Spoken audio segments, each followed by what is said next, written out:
may mga issue ng legalidad sa konstitusyon. Sinagot na po yan ng mga legal luminaries sa Pilipinas, mga dean ng mga law school, ng mga dating maestrado ng Korte Suprema.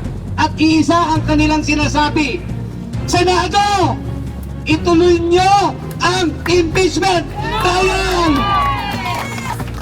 Simulan na ang impeachment process! Huwag niyong subukan.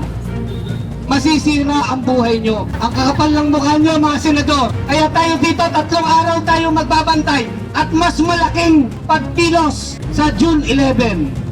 Patikim ito, patikim. Nagbabantay ang taong bayan. Chis Escudero, gawin ninyo ang trabaho ninyo, mga senador.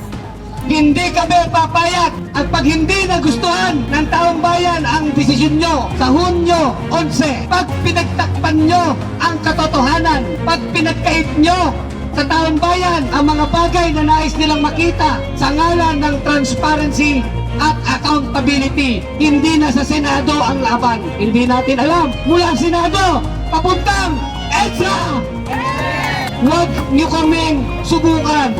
Masisira ang mga political career nyo. Huwag niyo kaming subukan na taong bayan.